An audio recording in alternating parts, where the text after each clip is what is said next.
Hallelujah, ದೇವರಿಗೆ ಸ್ತೋತ್ರ. ಮತ್ತೊಂದು ದಿನ ದೇವರ ವಾಕ್ಯ ಧ್ಯಾನಿಸುವುದಕ್ಕಾಗಿ ದೇವರು ಕೊಟ್ಟ ಅವಕಾಶಕ್ಕಾಗಿ ದೇವರನ್ನು ಸ್ತುತಿಸುತ್ತೇನೆ. ಬನ್ನಿರಿ, ಒಂದು ಕ್ಲುಪ್ತವಾದ ಸಂದೇಶವನ್ನು ಆತನ ಪರಿಶುದ್ಧವಾದ ವಚನಗಳಿಂದ ಧ್ಯಾನಿಸೋಣ. ಪ್ರಾರ್ಥನೆ. ಪರಿಶುದ್ಧ ದೇವರೇ, ನಿಮಗೆ ವಂದನೆಗಳು. ನಿಮ್ಮ ಮಾತಿಗಾಗಿ ಕಾದುಕೊಂಡಿದ್ದೇವೆ. ದಣಿದು ಬಳಲಿ ಬೇಸತ್ತು ಹೋಗಿದ್ದೇವೆ. ಜೀವಿತದಲ್ಲಿ ಎಷ್ಟೋ ಕುಗ್ಗಿ ಹೋಗಿದ್ದೇವೆ, ಜಜ್ಜಿ ಹೋಗಿದ್ದೇವೆ ಎಂದು ಎಷ್ಟೋ ಜನ ತಿಳಿಯಪಡಿಸುತ್ತಿರುವಾಗ, ಬಲ ಕೊಡುವಾತನು ನೀವೇ, ಶಕ್ತಿ ಕೊಡುವಾತನು ನೀವೇ, ಆಧರಿಸುವಾತನು ನೀವೇ, ನೂತನ ಪಡಿಸುವಾತನು ನೀವೇ ಎಂದು ಮತ್ತೊಮ್ಮೆ ಜ್ಞಾಪಕ ಮಾಡಿಕೊಳ್ಳುವಾಗ ನಮ್ಮೆಲ್ಲರ ಸಂಗಡ ಮಾತಾಡಿರಿ ಎಂದು ಕ್ರಿಸ್ತನ ನಾಮದಲ್ಲಿ ಬೇಡಿ ಹೊಂದಿದ್ದೇನೆ ತಂದೆಯೇ, ಆಮೇನ್. ಎಚ್ಚರಗೊಂಡಿದ್ದೀರಾ? Good morning. ಇನ್ನು ಹಾಸಿಗೆ ಮೇಲಿದ್ದೀರೋ? ಅಯ್ಯೋ, ಒಂದು ವೇಳೆ ನೀವು ಇತರ ದೇಶದಲ್ಲಿರೋದಾದ್ರೆ, ನಿಮಗೆ ಬೇರೆ ಸಮಯ ಆಗಿರೋದಾದ್ರೆ, ಇದೇ ಸಮಯದಲ್ಲಿ ಯೂಟ್ಯೂಬ್ನಲ್ಲಿ ವಾಕ್ಯ ನೀವು ಕೇಳ್ತಿರೋದಾದ್ರೆ, ಯಾವುದೇ ಸಮಯವಾಗಿರಲಿ, ನಮ್ಮ ಹೃದಯಕ್ಕೆ ಅಗತ್ಯವಾಗಿರುವಂತಹ ಸಂದೇಶ ದೇವರ ವಚನಗಳಲ್ಲಿರೋದ್ರಿಂದ ಶ್ರದ್ಧೆಯಿಂದ ಕೇಳಿರಿ. ನಾವು ಈ ಉದಯದಲ್ಲಿ ಆಯಾಸಗೊಂಡ್ರೆ ಹೇಗೆ, ದಣಿದ್ರೆ ಹೇಗೆ? ಉದಯದಲ್ಲಿ ಯಾರೇ ಆಗಲಿ ಫ್ರೆಶ್ ಆಗಿರ್ತಾರೆ. ಯಾಕೆಂದ್ರೆ ರಾತ್ರಿ ನಮಗೆ ಚೆನ್ನಾಗಿ ವಿಶ್ರಾಂತಿ ದೊರಕಿರುತ್ತೆ. ದೊರಕಿದೆಯೋ ಇಲ್ಲವೋ? ಬಹಳಷ್ಟು ಜನ ರಾತ್ರಿಯೆಲ್ಲ ನಿದ್ದೆ ಮಾಡಲ್ಲ. ರಾತ್ರಿಯೆಲ್ಲ ಅಳುವಂಥವರಿದ್ದಾರೆ. ರಾತ್ರಿಯೆಲ್ಲ ಪಾಪದಲ್ಲಿ ಪರವಶರಾಗಿ ತಮಗೆ ತಾವೇ ನಾಶನ ಉಂಟು ಮಾಡಿಕೊಳ್ಳುವಂಥವರಿದ್ದಾರೆ. ಈ ದಿನಗಳಲ್ಲಂತೂ ಈ ಸೆಲ್ಫೋನ್ ಬಂದಿರೋದ್ರಿಂದ, ಟಿವಿ ಬಂದಿರೋದ್ರಿಂದ, ಸೋಷಿಯಲ್ ಮೀಡಿಯಾದಲ್ಲಿಯೇ ಕೂತ್ಕೊಂಡು ಹುಚ್ಚುಚ್ಚಾಗಿ ಮನಸ್ಸೆಲ್ಲ ಹಾಳು ಮಾಡಿಕೊಳ್ಳುವಂಥವರು ಕೂಡ ಇದ್ದಾರೆ. ನೋಡಿ ಪ್ರಿಯರೇ, ಬೆಳಗಾದ ಕೂಡಲೇ ಒಂದು ಒಳ್ಳೆಯ ರೀತಿಯಲ್ಲಿ ಫ್ರೆಶ್ ಆಗಿ ಎದ್ದೇಳುವುದರ ಬದಲಿಗೆ ಇನ್ನೂ ಸಿಟ್ಟಾಗಿಯೇ, ಒಂಥರ ಬಾಧೆಯಾಗಿ, ಇನ್ನೂ ಅಸಂಪೂರ್ಣವಾಗಿಯೇ ಬೇಸರದಲ್ಲಿರುವಂಥದ್ದು ಈ ದಿನ ಬಹಳಷ್ಟು ಜನರಿಗೆ ನೋಡ್ತೇವೆ. ಸಾಧಾರಣವಾಗಿ ಉದಯದಲ್ಲಿ ಫ್ರೆಶ್ ಆಗಿರ್ತೇವೆ, ಚೆನ್ನಾಗಿ ನಿದ್ದೆ ಮಾಡಿ ಎದ್ದ ನಂತರ ಸಾಯಂಕಾಲ ರಾತ್ರಿ ಆದ ಕೂಡಲೇ ನಾವು ದಣಿಯುತ್ತೇವೆ. ಹೌದು, ಫ್ರೆಶ್ ಆಗಿ ತಯಾರಾಗಿ ಆಫೀಸ್ಗೆ ಹೋಗ್ತೇವೆ, ಫ್ರೆಶ್ ಆಗಿ ತಯಾರು ಮಾಡಿ ಮಕ್ಕಳನ್ನು ಸ್ಕೂಲ್ಗೆ ಕಳಿಸ್ತೇವೆ. ಆದರೆ ಮನೆಗೆ ಬಂದಾಗ ನೋಡ್ರಿ, ಅವ್ರು ಹೇಗಿರ್ತಾರೆ? ಅವರು ಬಹಳ ಆಯಾಸಗೊಂಡು ಬೆವರು ಸುರಿಸ್ಕೊಂಡು, ಬಿಸಿಲು ಎಷ್ಟು ಹೆಚ್ಚಿದೆ ನೋಡಿ, ಬಿಸಿಲಲ್ಲಿ ಬಹಳಷ್ಟು ಜನ ಸಿಕ್ಕಾಗ್ತಿದ್ದಾರೆ. ವಿಪರೀತವಾದ ಪರಿಸ್ಥಿತಿಗಳು ಕಾಣಿಸಿಕೊಳ್ತಿವೆ.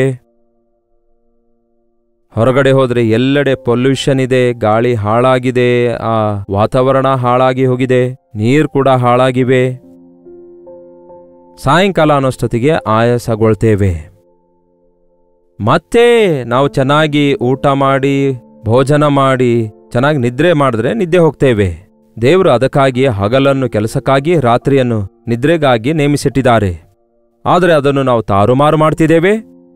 ಕೆಲವರು ರಾತ್ರಿ ಹಗಲು ಏನೋ ಕಷ್ಟಪಟ್ಟು ಸಂಪಾದಿಸಿ ದೊಡ್ಡ ವ್ಯಕ್ತಿಗಳಾಗಬೇಕಂದ್ಕೊಂಡು ಆ ಸಂಪಾದನೆ ಮಾಡಲು ಹೋಗಿ ಅಹಿಕ ವಿಚಾರಗಳೊಳಗೆ ಮುಳುಗಿ ತೇಲಾಡ್ತಿದ್ದಾರೆ. ಅಂಥವರು ಜೀವಿತದಲ್ಲಿಯೇ ವಿರಕ್ತಿಗೊಳಗಾಗುವಂಥವರಾಗಿದ್ದಾರೆ. ಸೊಲೊಮೋನನಂತಹ ಜ್ಞಾನಿಯೇ ಹೇಳ್ತಾನೆ, ಏನೋ ಸಾಧಿಸೋಣ ಎಂಬುದಾಗಿ ಪ್ರಯತ್ನ ಮಾಡಿ ಎಲ್ಲವನ್ನೂ ಸಾಧಿಸಿ ಎಲ್ಲಿದೆ ಸಂತೋಷ ಕಂಡುಕೊಳ್ಬೇಕು, ಏನೇನೋ ಹೊಸ ಹೊಸ ಸಂಗತಿಗಳನ್ನು ಕಂಡುಕೊಳ್ಬೇಕು ಎಂದು ಬಯಸಿ ಎಲ್ಲವನ್ನೂ ಅನ್ವೇಷಿಸಿದ ನಂತರ, ಅವೆಲ್ಲವುಗಳ ಪ್ರಯಾಸ ನೋಡಿದ ನಂತರ ಎಲ್ಲವೂ ವ್ಯರ್ಥವೇ ಎಂಬ ಮುಕ್ತಾಯಕ್ಕೆ ಬರ್ತಾನಲ್ಲವೇ? ಒಬ್ಬನು ತನ್ನ ಹೊಟ್ಟೆ ತುಂಬ ಊಟ ಮಾಡಿ ಕಣ್ತುಂಬ ನಿದ್ರೆ ಮಾಡುವುದಾದರೆ ಅದಕ್ಕಿಂತ ದೊಡ್ಡ ಬೇರೆ ಆಶೀರ್ವಾದವೇ ಇಲ್ಲ ಎಂಬ ಕನ್ಕ್ಲೂಷನ್ಗೆ ಬರ್ತಾನೆ, ಮುಕ್ತಾಯಕ್ಕೆ ಬರ್ತಾನೆ.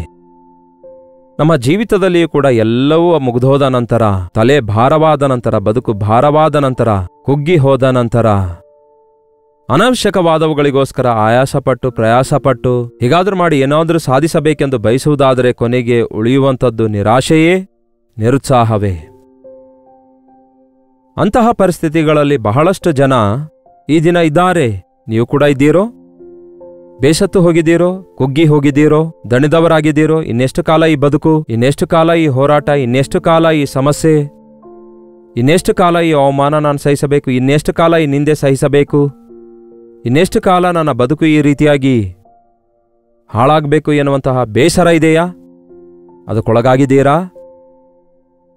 ಅಂತಹ ಸಮಯದಲ್ಲಿ ಬಹಳಷ್ಟು ಜನರ ಬಾಯಿಂದ ಬರುವ ಮಾತು, ಸತ್ರೆ ಚೆನ್ನಾಗಿರುತ್ತೆ.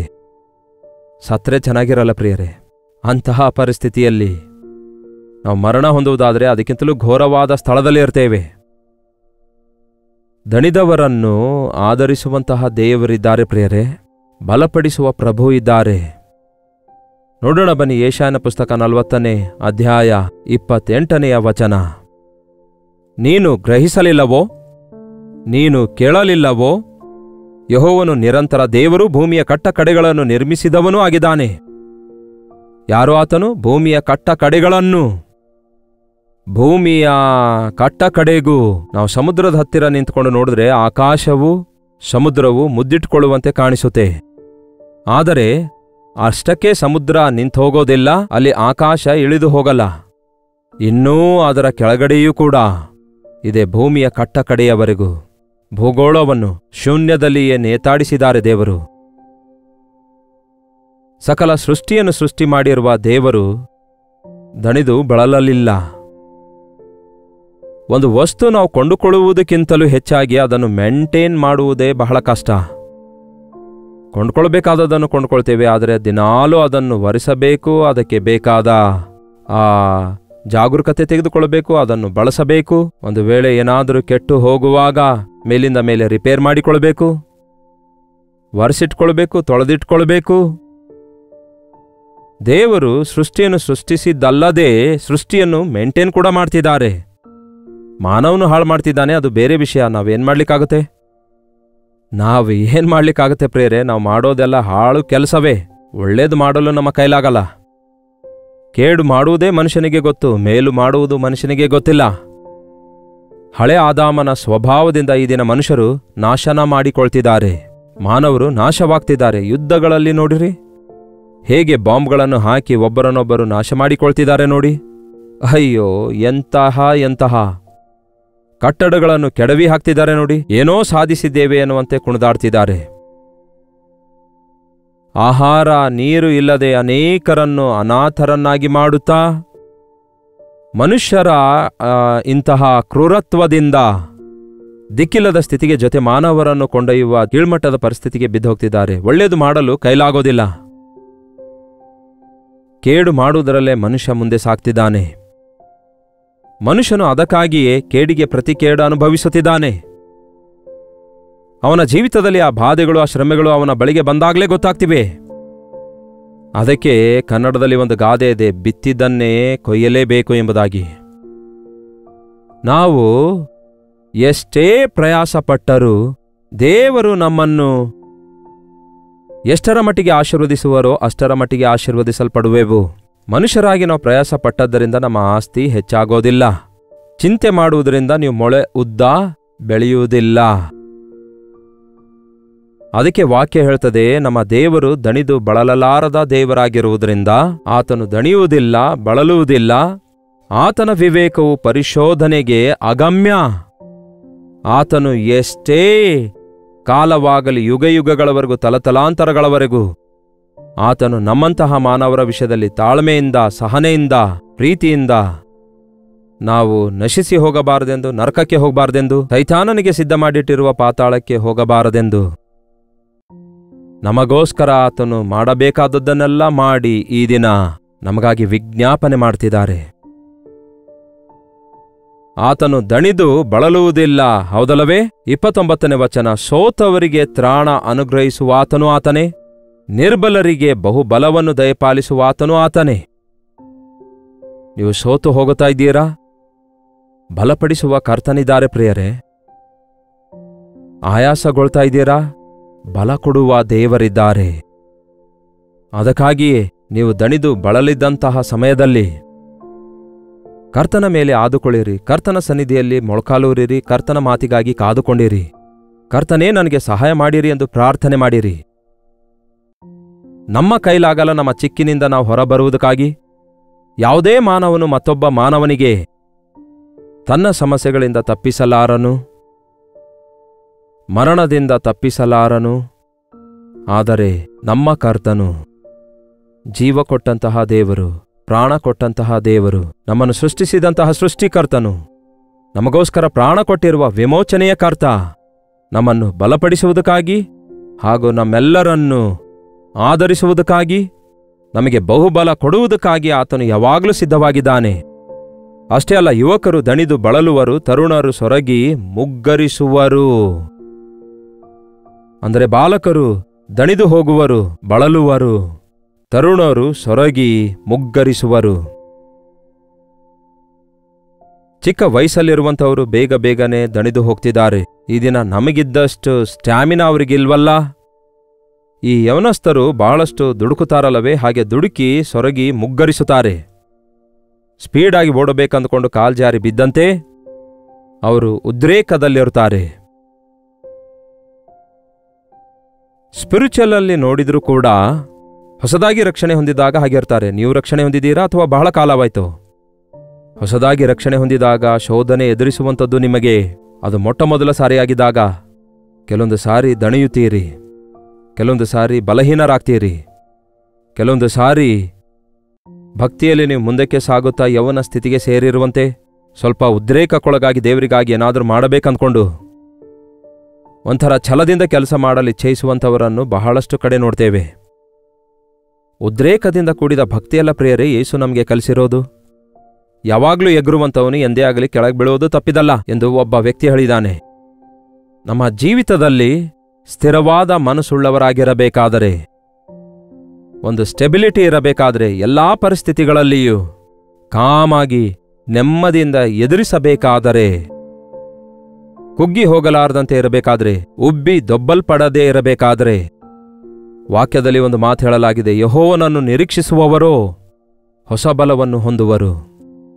ದೇವರ ಸನ್ನಿಧಿಯಲ್ಲಿ ಕಾದುಕೊಂಡಿರುವಂಥವರು, ಪ್ರಾರ್ಥಿಸುವಂಥವರು, ದೇವರ ಮಾತನ್ನು ಸ್ವೀಕರಿಸುವಂಥವರು, ದೇವರ ಸಹಾಯಕ್ಕೋಸ್ಕರ ಕಾದು ಎದುರು ನೋಡುವಂಥವರು, ದೇವರು ಇದ್ದಾರೆ ಎಂದು ನಂಬುವಂಥವರು, ಯೆಹೋವನನ್ನು ನಿರೀಕ್ಷಿಸುವವರು ಹೊಸ ಬಲವನ್ನು ಹೊಂದುವರು, ಪಡೆದುಕೊಳ್ಳುವರು.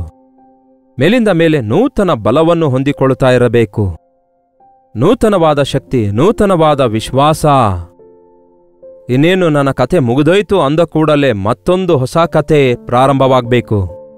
ಆ ಭಾವನೆ ಇರಬೇಕು. ಪ್ರಾರ್ಥನೆಯಲ್ಲಿ ನಾವು ಕಾದುಕೊಂಡಿರಬೇಕು. ನೀವು ದಣಿದವರಾಗಿದ್ದಾಗ, ಬಳಲಿದವರಾಗಿದ್ದಾಗ, ಕುಗ್ಗಿ ಹೋಗಿರುವಾಗ, ಮುಗ್ಗರಿಸುವಾಗ, ಶ್ರಮೆಗಳು ಸಂಭವಿಸಿದಾಗ, ಶೋಧನೆಗಳು ಬಂದಾಗ ಮೊಳಕಾಲೂರುವುದನ್ನು ಕಲಿತುಕೊಳ್ಳಿರಿ. ಆದರಣೆಯ ಕರ್ತನಾದ ಕರ್ತನಿಗೆ ಹೇಳಿಕೊಳ್ಳುವುದನ್ನು ಕಲಿಯಿರಿ. ದೇವರೇ ನನಗೆ ಸಹಾಯ ಮಾಡಿರಿ, ನಾನು ಬಲಹೀನನು, ನನ್ನನ್ನು ಬಲಪಡಿಸಿರಿ ಎಂದು ಬೇಡಿಕೊಳ್ಳುವುದನ್ನು ಕಲಿಯಿರಿ. ಸಂಸೋನನು ಎಂಬ ವ್ಯಕ್ತಿಗೆ ದೇವರು ಬಲಿಷ್ಠನನ್ನಾಗಿ ಮಾಡ್ತಾರೆ. ತನ್ನ ಕೆಲಸಕ್ಕಾಗಿ ಉಪಯೋಗಿಸಿಕೊಳ್ಳಬೇಕೆಂದು ಆಶಿಸುತ್ತಾರೆ. ಯೌವನ ಕಾಲದಲ್ಲಿ ಅವನು ಶರೀರ ಉದ್ರೇಕಗಳಿಗೆ ಅವಕಾಶ ಕೊಟ್ಟು ದೇವರ ಪ್ರಣಾಳಿಕೆಯನ್ನು ಮರೆತು ಒಬ್ಬ ವೇಷಳನ್ನು ನೋಡಿ ಅವಳ ಬಳಿಗೆ ಹೋಗ್ತಾನೆ. ಆಕೆಗೆ ಬಂಧಿತನಾಗ್ತಾನೆ. ಬಿದ್ದೋಗ್ತಿದ್ದಾನೆ, ಭಕ್ತಿಯಲ್ಲಿ ಮುಗ್ಗರಿಸಿ ಜಾರಿ ಬೀಳ್ತಿದ್ದಾನೆ. ಮೇಲಿಂದ ಮೇಲೆ ಆ ಶೋಧನೆಗೆ ಒಳಗಾಗ್ತಾನೆ. ಆ ವೇಷ ಅವನಿಗೆ ಮೋಸ ಮಾಡುವುದಕ್ಕಾಗಿ ಲಂಚ ತೆಗೆದುಕೊಂಡು, ದುಡ್ಡು ತೆಗೆದುಕೊಂಡು, ಅವನ ಬಲ ಎಲ್ಲಿದೆ ಎಂದು ತಿಳಿದುಕೊಂಡು ಅವನ ಪರಿಶುದ್ಧತೆ ಹೊರಟು ಹೋಗುವ ಹಾಗೆ ಅವನ ತಲೆಕೂದಲುಗಳು, ನಾಜೂರು ಮಾಡಲ್ಪಟ್ಟ ತಲೆಕೂದಲು ಕತ್ತರಿಸಿದಾಗ ಯೆಹೋವನ ಆತ್ಮ ಅವನನ್ನು ಬಿಟ್ಟೋಯ್ತು ಎಂದು ಬೈಬಲ್ನಲ್ಲಿದೆ. ಅವನ ಕಣ್ಣುಗಳನ್ನು ಕಿತ್ತಾಕ್ತಾರೆ, ಅವನನ್ನು ಬಂಧಿಸಿ ಬಿಡುತ್ತಾರೆ. ದೇವರ ನಾಮಕ್ಕೆ ಅವಮಾನ ಬರುವುದಲ್ಲದೆ ತನ್ನ ಜೀವಿತದಲ್ಲಿ ಕುಗ್ಗಿ ಹೋಗ್ತಾನೆ. ಒಂದು ಅವಕಾಶ ದೊರಕಿದಾಗ ಒಂದು ಚಿಕ್ಕ ಪ್ರಾರ್ಥನೆ ಮಾಡ್ತಾನೆ. ಇದೊಂದು ಸಾರಿ ಮಾತ್ರ ದೇವರೇ ನನ್ನನ್ನು ಬಲಪಡಿಸಿರಿ, ದೇವಾ ನನ್ನನ್ನು ಕ್ಷಮಿಸು, ನಿಮ್ಮ ಮನಸ್ಸನ್ನು ಬಾಧೆಪಡಿಸಿದ್ದೇನೆ, ನೀವು ನನಗೆ ಕೊಟ್ಟ ಬಲವನ್ನು ವೇಶ್ಯಕ್ಕಾಗಿ ಉಪಯೋಗಿಸಿ ಲೋಕದ ಪಾಲು ಮಾಡಿದ್ದೇನೆ, ಪಾಪದ ಪಾಲು ಮಾಡಿದ್ದೇನೆ, ನನ್ನನ್ನು ಒಂದು ಸಾರಿ ಜ್ಞಾಪಕ ಮಾಡಿಕೊಳ್ಳಿರಿ, ಇನ್ನೊಂದು ಸಾರಿ ನನ್ನನ್ನು ಬಲಪಡಿಸಿ ಎಂದು ಬೇಡಿಕೊಂಡಾಗ ದೇವರು ಅವನನ್ನು ಬಲಪಡಿಸಿದಾಗ, ಬೈಬಲ್ನಲ್ಲಿ ನ್ಯಾಯಸ್ಥಾಪಕರು 17ನೇ ಅಧ್ಯಾಯ ಓದ್ ನೋಡಿರಿ. ಎಂತಹ ದೊಡ್ಡ ಅದ್ಭುತ ಕಾರ್ಯ ಅಲ್ಲಿ ನಡೆದಿತ್ತೆಂದು ಗೊತ್ತಾಗುತ್ತೆ. 2 ಕೈಗಳಿಂದ ಕಟ್ಟಲ್ಪಟ್ಟು ದೇವಾಲಯದ 2 ಸ್ತಂಭಗಳಲ್ಲಿ ಸಂಸೋನನು ಇದ್ದಾಗ, 2 ಕೈಗಳಿಂದ ತಳ್ಳಿದಾಗ ಎಲ್ಲವೂ ಕೆಳಗೆ ಬಿದ್ದು, ಅಷ್ಟೊಂದು ದೇವರ ನಾಮಕ್ಕೆ ಅವಮಾನ ತಂದ ಸಂಸೋನನನ್ನು ದೇವರು ಜ್ಞಾಪಕ ಮಾಡಿಕೊಂಡು ಕನಿಷ್ಠ ಅವನ ಕೊನೆ ಸಮಯದಲ್ಲಾದರೂ ದೇವರ ಚಿತ್ತವನ್ನು ಸ್ವಲ್ಪ ಮಟ್ಟಿಗೆ ಮಾಡುತ್ತಾನೆ. ಆದರೆ ತನ್ನ ಬದುಕನ್ನೇ ನಷ್ಟಪಡಿಸಿಕೊಳ್ತಾನೆ. ಶೋಧನೆಗೆ ಒಳಗಾಗುವ ಮುಂಚೆಯೇ, ಪಾಪಕ್ಕೆ ಅವಕಾಶ ಕೊಡುವುದಕ್ಕಿಂತ ಮುಂಚೆ, ಬಲಹೀನನಾಗಿ ಸೈತಾನನಿಗೆ ಒಳಗಾಗುವುದಕ್ಕಿಂತ ಮುಂಚೆಯೇ ಕರ್ತನೇ ನನ್ನನ್ನು ಜ್ಞಾಪಕ ಮಾಡಿಕೊಳ್ಳಿರಿ ಎಂದು ಆತನ ಸನ್ನಿಧಿಯಲ್ಲಿ ಕಾದಿರೋದಾದರೆ, ಯೆಹೋವನನ್ನು ನಿರೀಕ್ಷಿಸುವವರು ಹೊಸ ಬಲವನ್ನು ಹೊಂದಿಕೊಳ್ಳುವರು, ಹದ್ದುಗಳಂತೆ ರೆಕ್ಕೆಗಳನ್ನು ಚಾಚಿಕೊಂಡು ಏರುವರು, ಓಡಿ ದಣಿಯರು, ನಡೆದರು ಬಳಲಲಾರರು. ಕಂಟಿನ್ಯೂಸ್ ಆಗಿ ಬೆಳಗ್ಗೆ ಮಧ್ಯಾಹ್ನ ಸಾಯಂಕಾಲ ಪ್ರಾರ್ಥಿಸಿರಿ, ದೇವರೊಂದಿಗೆ ಸಹವಾಸ ಮಾಡಿರಿ, ದೇವರ ಸನ್ನಿಧಿಯಲ್ಲಿ ಆತನ ಚಿತ್ತಕ್ಕೋಸ್ಕರ ಪ್ರಾರ್ಥಿಸಿರಿ, ಆತನ ಉದ್ದೇಶ ಅರ್ಥಕೊಳ್ರಿ. ಯೆಹೋವನನ್ನು ನಿರೀಕ್ಷಿಸುವವರು ಮೇಲಿಂದ ಮೇಲೆ ನೂತನ ಬಲವನ್ನು ಹೊಂದಿಕೊಳ್ಳುವರು, ಓಡಿ ದಣಿಯುವುದಿಲ್ಲ, ಸೊರಗಿ ಮುಗ್ಗರಿಸುವುದಿಲ್ಲ, ಮುಂದಕ್ಕೆ ಸಾಗುತ್ತಾರೆ. ಕ್ರೈಸ್ತಿಯ ಭಕ್ತಿ ಮುಗಿದುಹೋಗುವಂಥದ್ದಲ್ಲ, ದಿನೇ ದಿನೇ ಅಭಿವೃದ್ಧಿ ಹೊಂದುವಂಥದ್ದಾಗಿದೆ.